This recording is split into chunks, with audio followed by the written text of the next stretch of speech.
If you've ever ridden a night bus and felt like someone was watching you from the back row, don't turn around. Because if it's Route 13 and you see a man in a dark coat sitting in the last seat, you might not make it to your stop. I've been a bus driver for 16 years. Night shifts are the hardest. The city feels different after midnight, quieter, but not asleep. It doesn't rest, it watches. Route 13 runs through the old district, past the hospital, through the industrial zone, and ends near the cemetery. People joke about it. I used to joke too. Until I started noticing him. The first time was 3 weeks ago. 2:17 a.m. I stopped at the second to last stop, Old Park. 2 passengers boarded. A college kid with headphones and a woman in her 50s carrying grocery bags. The bus was nearly empty. Out of habit, I checked the rearview mirror. I always count the passengers. 1, 2, 3, 4? In the very last seat by the window sat a man in a dark coat. His hat was pulled low, his face hidden in shadow. I hadn't seen him get on. Must have boarded earlier, I told myself. It was late. I was tired. I probably missed it. We reached the final stop. The student got off. The woman got off. I looked in the mirror again. He was still there, alone. I opened the doors and called out, "Last stop! End of the line!" No reaction. I stood up and walked down the aisle.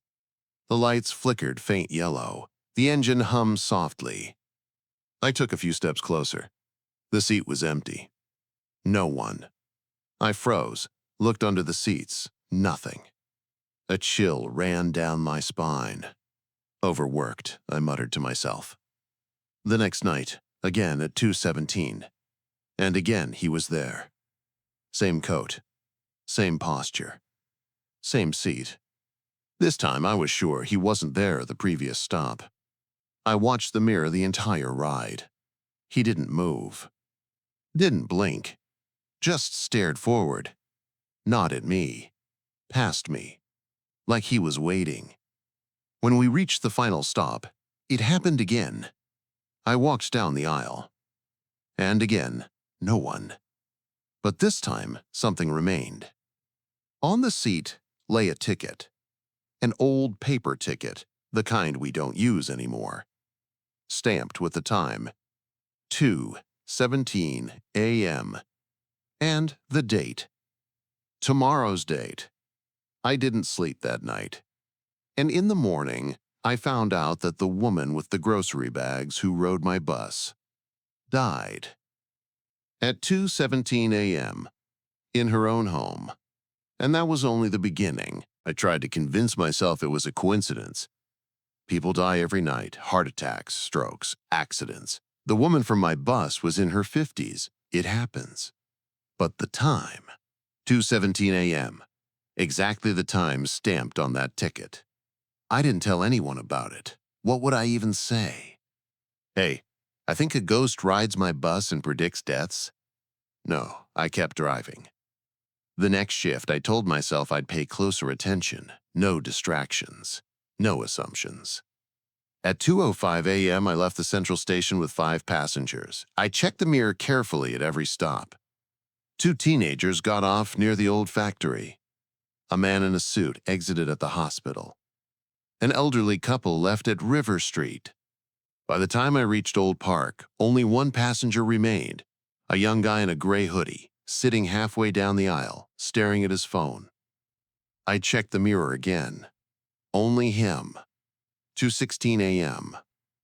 The bus rolled forward toward the final stretch, the long, empty road that leads past the cemetery. I glanced at the mirror one more time, and my hands tightened on the steering wheel. He was there. Last seat. Dark coat.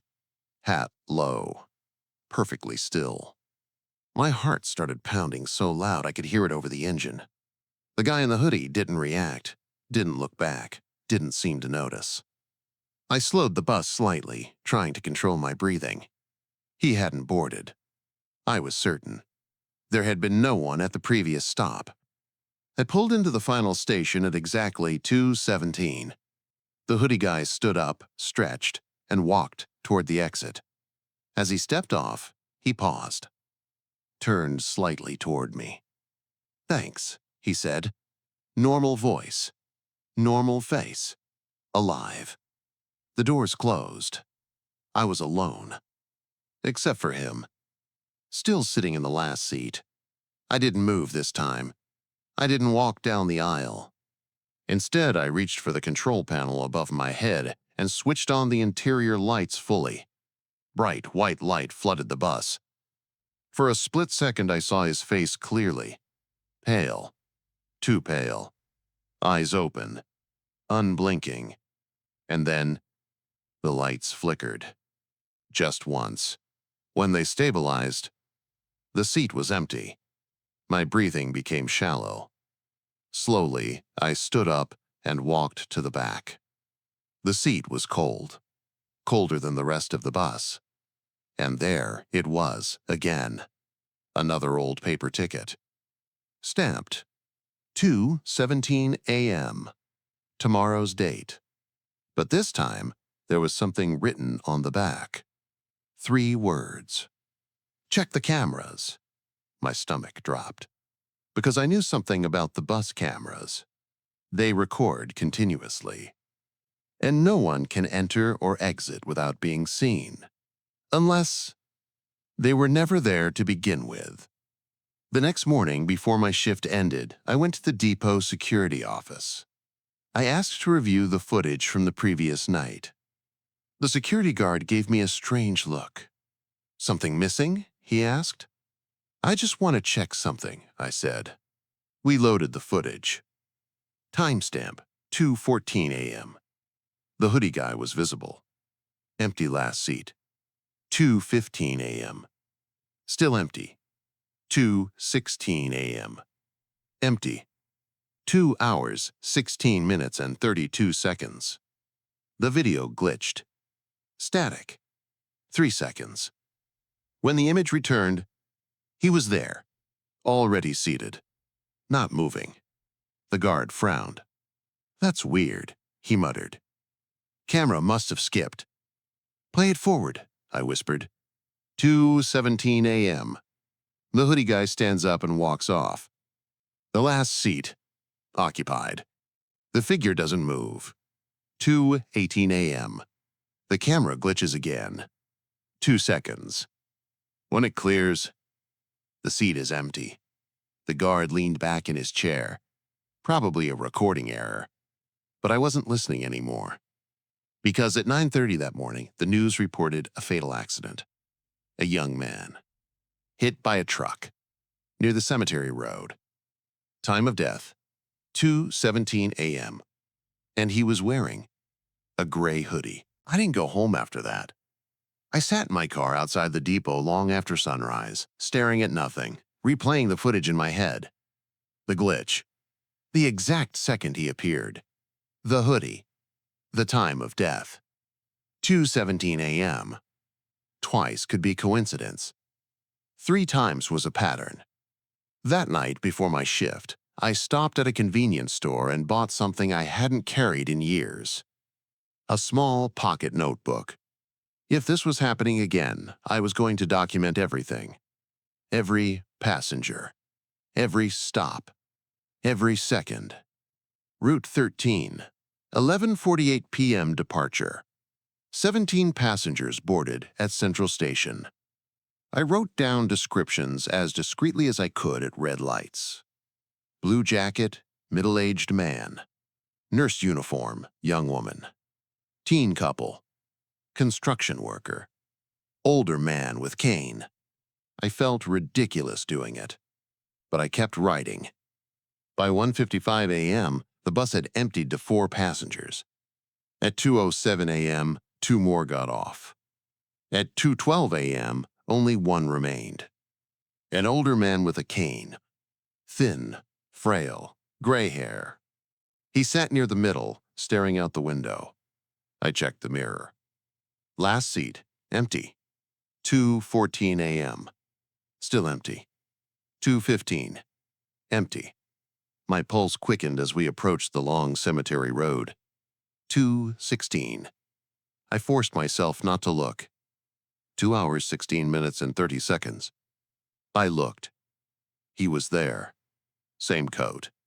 Same hat. Same impossible stillness. But something was different this time.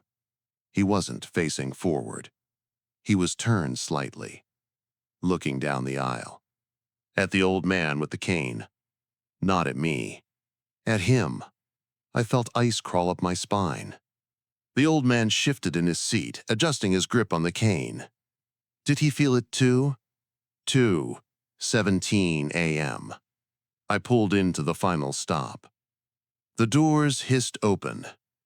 The old man stood slowly, leaning on his cane. He stepped off the bus. He didn't look back. The doors closed. I didn't move. I watched the mirror. The figure in the last seat slowly turned his head toward me. For the first time, I felt it. He knew I was watching. The bus lights flickered once. When they steadied, the seat was empty. I didn't walk back this time. I already knew what I'd find. Still, I forced myself. There it was. The ticket. Stamped. 2:17 a.m. Tomorrow's date. My hands trembled as I turned it over. This time, there were no instructions. No message. Just a name. Printed clearly in faded ink. Harold Bennett. I swallowed. I didn't know the name. But I knew who might. The depot keeps emergency contact forms for monthly pass holders. If the old man with the cane had one, I could check. I shouldn't have, but I did. Back at the depot, I searched the records. Monthly pass. Harold Bennett. Age 78. Address matched the old man's boarding stop. My chest tightened. At 8:42 a.m., my phone buzzed. Local news notification. Elderly man found deceased in home. Name: Harold Bennett.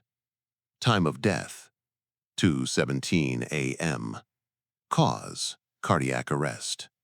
I dropped the phone, because this time, something didn't make sense. He hadn't died on the road. He hadn't died in an accident. He died at home. Which meant, when he stepped off my bus at 2:17 a.m., he was already dead. And suddenly I understood something far worse. The man in the last seat wasn't predicting who would die. He was riding with them, escorting them. And Route 13 wasn't taking passengers home. It was taking them somewhere else. I called in sick the next night. I needed distance. I needed sleep. I needed this to stop making sense. But sleep never came. Every time I closed my eyes, I saw that last seat and him watching. Not angry, not violent, just waiting. By morning, I made a decision that would either prove I was losing my mind or prove something far worse. I went back to the depot and asked for something no driver ever asks for: archived route data, specifically for Route 13. The dispatcher frowned. Why? I'm writing a report, I lied. Timing inconsistencies. He shrugged and gave me limited access. I sat at one of the old office computers and pulled up the past 3 months of night logs. And then I searched for something specific. 2:17 a.m. Every single night. For the past 41 days. Route 13 had reached either the cemetery road or the final stop at exactly 2:17 a.m. Not 2:16. Not 2:18. Always 2:17. My stomach twisted. I cross-checked local obituaries. It took hours. But the pattern was there. 41 days. 41 deaths. All occurring between 2:16 and 2:18 a.m. All within a 1-mile radius of my route. Accidents. Heart attacks. House fires. Overdoses. Different causes. Same time. Same stretch of road. I scrolled further back. 42 days ago. The pattern stopped. Number 2, 17 arrival.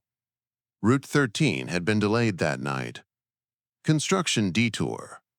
Arrival at 2:26 a.m. And the local death report for that night? Time of death, 2:26 a.m. My hands went cold.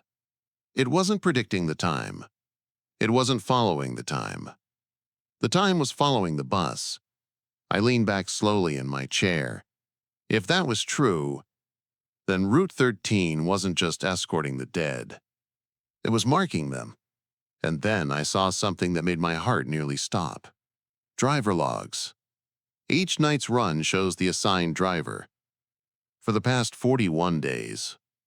My name. Before that, different drivers.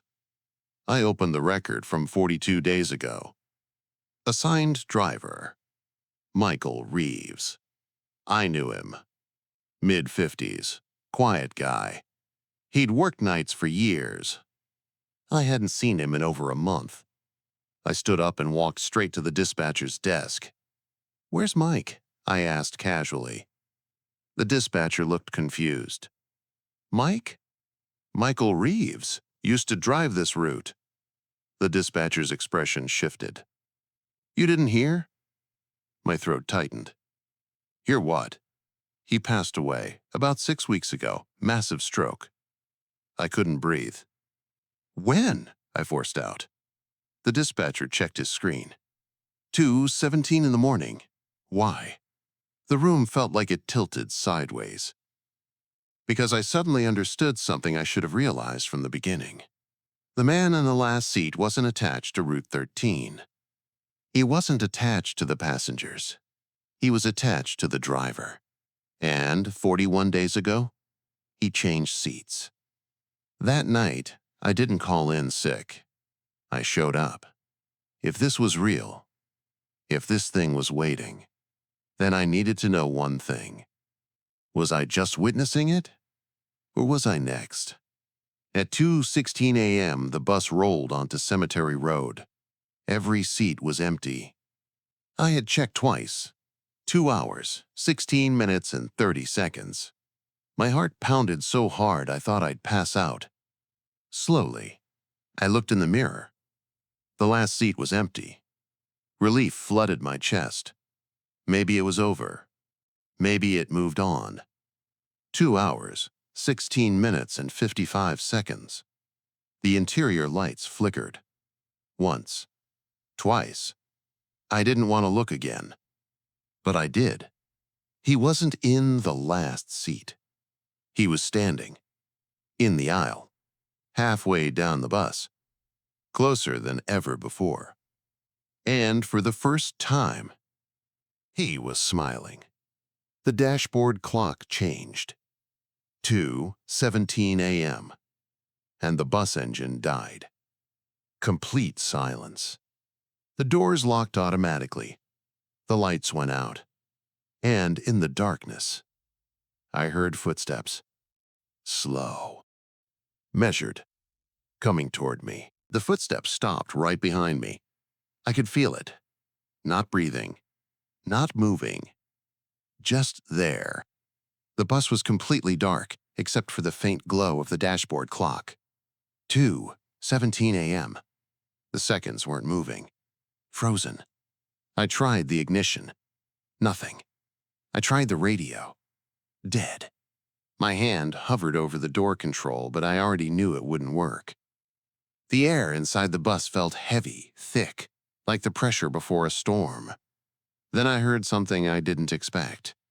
A whisper. Right next to my ear. "You see me now." The voice wasn't deep. Wasn't monstrous. It sounded almost calm. Tired. I couldn't move. "Why?" I managed to choke out. For a moment, there was only silence. Then, "Someone must drive." My stomach dropped. "I'm not dying tonight," I said quickly, desperately. Another pause. And then something cold touched my shoulder. Not painful. Just cold enough to burn. You already did. The dashboard flickered. And suddenly, I wasn't sitting in the driver's seat anymore. I was standing, halfway down the aisle, facing forward. My heart pounded violently in my chest. But something felt wrong. I looked down at my hands. They looked pale, faded, like I was seeing them through fog. Slowly, I turned my head toward the front of the bus. Someone was sitting in the driver's seat, hands gripping the wheel, breathing hard, alive.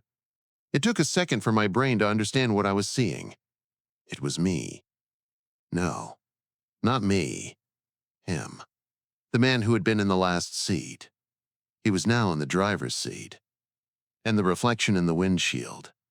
It wasn't his face anymore. It was mine. I stumbled backward. But my footsteps made no sound. The bus lights flickered back on.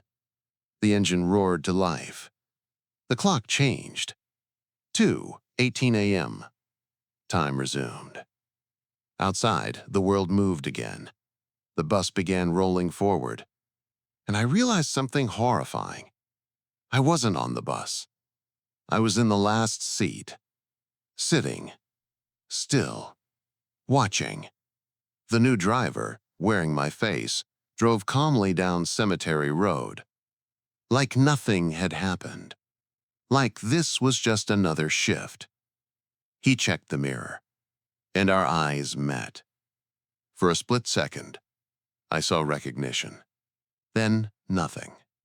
Just emptiness. The bus reached the final stop. The doors opened. No one got on. No one got off. The doors closed. The route reset. And I felt it. A pull. A rule. A roll. I couldn't stand. I couldn't move. I was fixed to the last seat, waiting for the next night, for the next passenger, for the next 217. Because now I understood. Route 13 doesn't take people somewhere. It keeps balance. When a driver sees too much, they don't get off the bus. They change seats. And tomorrow night, when someone looks in the mirror at 2:16, they'll see me, sitting perfectly still, waiting. I thought it was over. I thought becoming the one in the last seat was the end. It wasn't. It was the beginning. The first thing I realized was that I couldn't blink. Not physically. Not fully. I could focus, but I couldn't close my eyes. I was aware of everything inside the bus at once. The hum of the engine, the vibration of the windows, the shallow breathing of the new driver wearing my face. And something else. A pull, like gravity, but not downward. Forward, toward the next night. Time didn't pass normally anymore. Days were blurs. Nights were sharp. When 2:16 a.m. approached, everything inside me tightened. That was the rule. I didn't choose who. I didn't choose how. I only knew. The moment the bus turned onto Cemetery Road, I could feel it. A thread, connecting me to someone still breathing.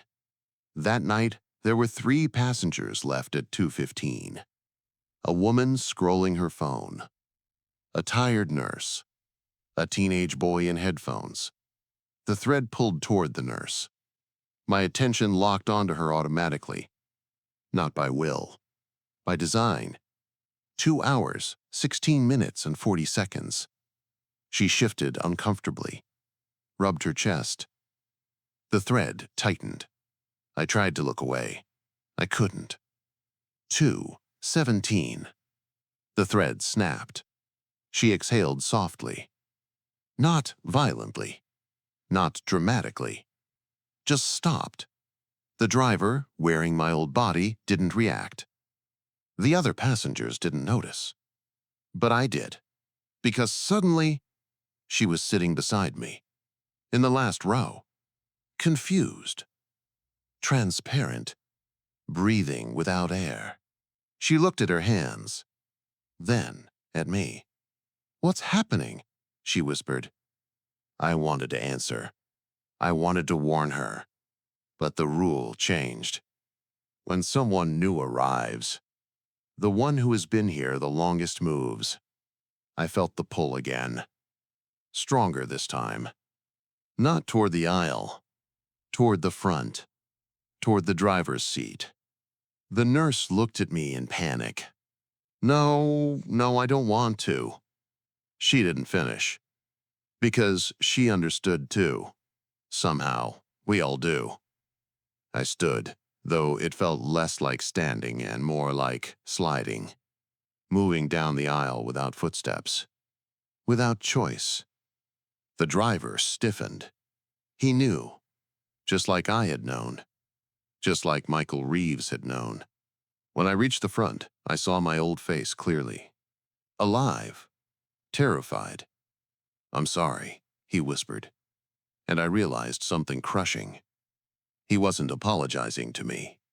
He was apologizing to himself. Because he knew he would remember this moment. For exactly 41 days. I touched his shoulder. Cold. Burning. The dashboard clock froze.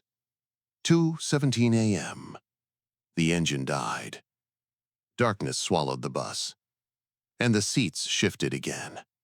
When the lights returned, I was in the driver's seat. Breathing. Alive. Hands shaking on the wheel. The nurse was in the last seat.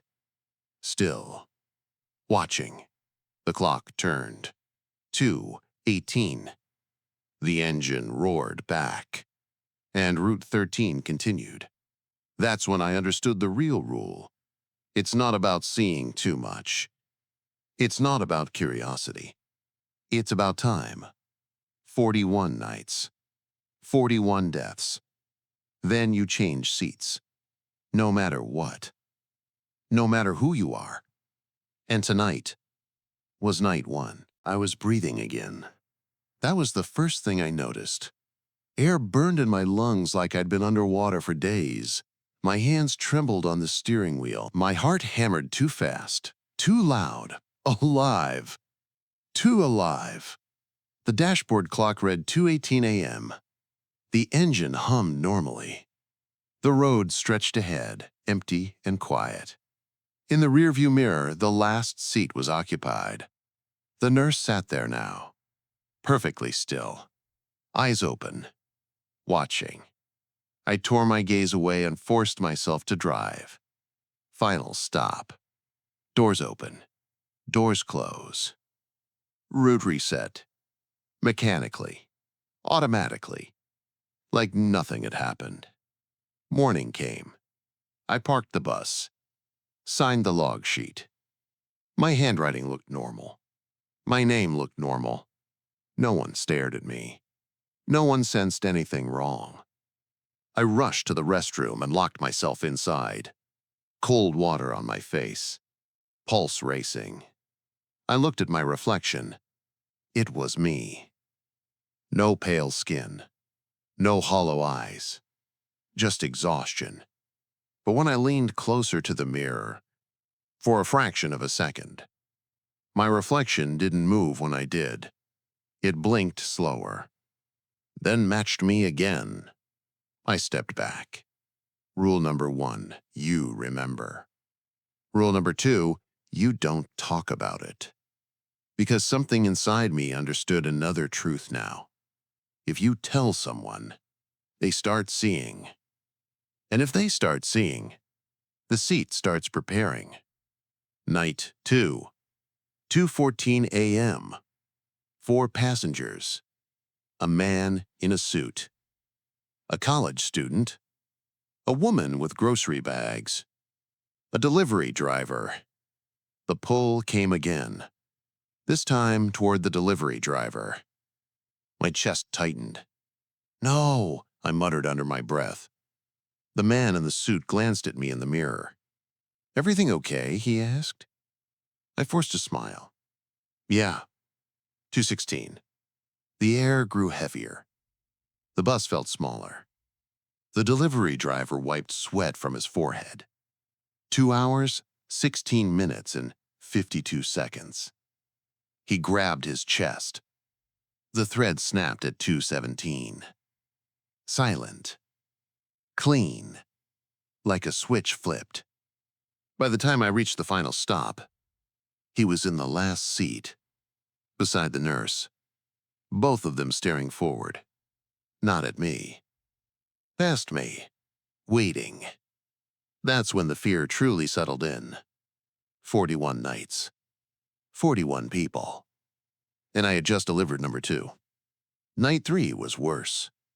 Because this time, the thread pulled toward someone young. Too young. A girl with a backpack and bright pink headphones. She couldn't have been older than 17. I felt the connection forming and my stomach dropped. No, I whispered again. But the rule doesn't care about age, or fairness, or innocence. 2:17. Another snap. Another still body. Another pair of unblinking eyes in the last row. 3 now. Lined up, silent, watching. And something else had changed. They weren't looking forward anymore. They were looking at me, as if measuring, counting, waiting for something. When I got home that morning, I didn't sleep. I counted. 41 nights. 41 deaths. 3 down. 38 to go. Unless there was another rule I hadn't discovered yet. Because when I closed my eyes, I didn't see the road. I saw the last seat, and all 3 of them smiling. By the 8th night, I could feel it. The last seat wasn't just a seat anymore. It was a stage, a place where the dead waited, and they were not patient. I had begun to notice small things in the days leading up to it. Tiny details, subtle movements that weren't human. The way the old man in the cane shifted just a fraction when I passed him. The way the nurse's hands trembled in the last row when I hit a bump. The girl with the pink headphones, her head tilted, listening to something only she could hear. 2:16 a.m. came like a storm. The bus hummed lightly, empty streets reflecting the dim yellow lights. I counted 4 passengers, normal faces, normal bodies. I told myself this was just another night. Routine. Mechanic. I was wrong. The pull started almost immediately, not toward one passenger this time, but toward all of them. I could feel the threads forming in my chest, tugging me like invisible ropes. My stomach dropped. The man in the suit, the college student, the woman with the grocery bags, and the delivery driver, all of them were glowing faintly in my vision, translucent, not quite dead, not quite alive, and the threads attached to them led straight to the last seat. I froze. 2 hours, 16 minutes, and 30 seconds. The bus hummed, lights flickered, and then I saw them. Not in the seat, behind the seat, standing silently, perfectly aligned. The faces of everyone who had died in the last 41 nights, each one staring straight ahead, blank eyes unblinking, silent but present. The nurse, the old man, Harold Bennett, the hoodie boy, all of them. They were watching me. I couldn't move. The threads pulled tight. The engine died. The lights flickered. 2:17 a.m. One of them, the nurse, leaned slightly toward me, her gaze heavy. "You know what to do," she whispered. And I realized I did. Every time the bus reached the final stop at 2:17 a.m., the new person had to take their place in the last seat. And if I didn't drive, if I didn't deliver them, someone else would take my place, permanently. The delivery driver suddenly stood, his face blank. Slowly, mechanically, he walked toward the last seat. The pull in my chest intensified. I could feel my body rising, sliding, moving without thought. I tried to resist, tried to scream. Nothing. 2:17. The delivery driver sat down. The threads snapped. A heavy silence fell over the bus. And then I saw them clearly. All the dead, lined up behind the last seat, waiting, not angry, not hostile, watching, patient. I realized something terrifying.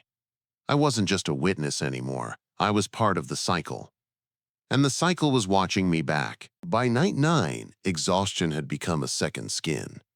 I wasn't human anymore, not in the way I used to be. My eyes never fully closed. My body moved when it wanted, when the threads pulled. I could feel every heartbeat, every breath, every shiver of the passengers I hadn't even met yet. Tonight, the bus was full, 7 passengers, all normal people, all alive. I counted them slowly, mechanically, as if my survival depended on it, which it did. 2:14 a.m. The first thread tugged. Not toward the old man, not the nurse, not the teenager with headphones. This time it went toward a young woman in a red coat, clutching a backpack. I tried to look away. I couldn't. 2:16. The air thickened. My chest burned. The last seat waited. Empty, perfect, patient. 2 hours, 16 minutes, and 50 seconds. The young woman stiffened. Her hands gripped her bag tightly. Her eyes widened. She looked past me, toward the last seat. 2:17. The thread snapped. She was gone. I don't mean disappeared. I mean she was suddenly sitting in the last seat, pale, unblinking, silent. I could feel her fear. Not mine, hers, raw, real. The dead were lined up behind her, like judges on a balcony, silent, observing. I realized then it wasn't enough just to sit there. The new occupant had to understand, had to feel the weight, had to know that they were next in line. I tried to move. My legs, my arms, they obeyed without my permission. I slid toward the aisle, closer to the front. My body had become a vessel for the rule, a mechanism for the cycle. The driver, my former self, turned to me, or at least the face I once had. "You understand now," he whispered. I nodded, though it didn't matter, because the real choice wasn't mine. It never was. 2 hours, 17 minutes, and 5 seconds. I heard footsteps behind me, not human footsteps. Hollow, echoing, multiple. They circled the bus. The line of dead behind the last seat shifted slightly, as if in anticipation. And then I saw something that froze me completely. A reflection in the window. Not mine, not hers. Something else. Something watching both of us. A shadow, darker than the night outside, without features. Yet it moved with intent, slowly, deliberately, following the bus, following us. The last seat glowed faintly. The young woman trembled. The dead watched. And then I understood the final part of the rule. The cycle doesn't end. It doesn't rest. It doesn't forgive. The one in the last seat is never alone. There is always someone watching. Someone waiting. 2:17 a.m. passed. The bus rolled to the final stop. The doors hissed open. The passengers disembarked. None looked back. None saw the line of dead waiting silently behind the last seat. None noticed the shadow that slipped from the reflection and disappeared into the night. I stayed. The last seat waited. The threads tightened. And I realized something worse. The next night, someone else would board. And I would watch. And the shadow would be there, waiting for me. Night 10. I had lost all sense of time. Days blurred into nights, and nights into the unbroken hum of the bus. I no longer knew if I was the driver or the passenger. I only knew the rules. 2:14 a.m. The first passenger stepped aboard, a young man in a leather jacket. He yawned, oblivious to the creeping cold in the air. I counted silently. 7 others followed.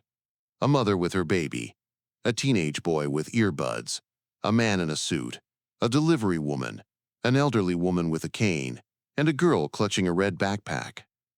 I felt the threads begin to pull. Not toward the old man this time, not toward the nurse, not the girl from previous nights. This time, it was the teenage boy with earbuds. 2:16.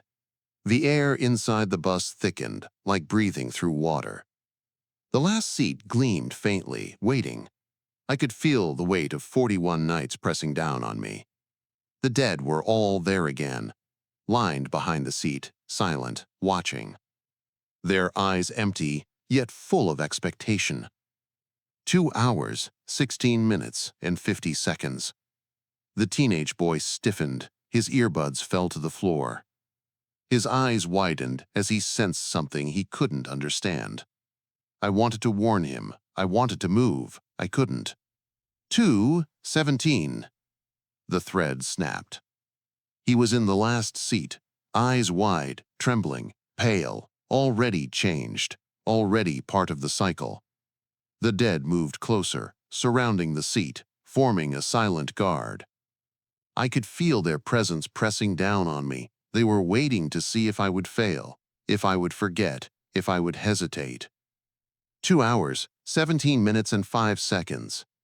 I looked at the mirror. My reflection? No, the reflection was gone. Only the shadow remained. It crept slowly along the windows, merging with the darkness outside, entering the bus like a living void. I understood then the last truth. The bus doesn't just escort the dead, it trains them, shapes them, breaks them. And one day, inevitably, I would be like them, silent, waiting, watching the next driver, the next passenger, the next 217. The doors hissed open at the final stop. All other passengers got off, none aware of what had transpired, none looked back. None saw the line of dead silently awaiting their turn. None saw the shadow slip back into the night. I remained. The last seat was mine.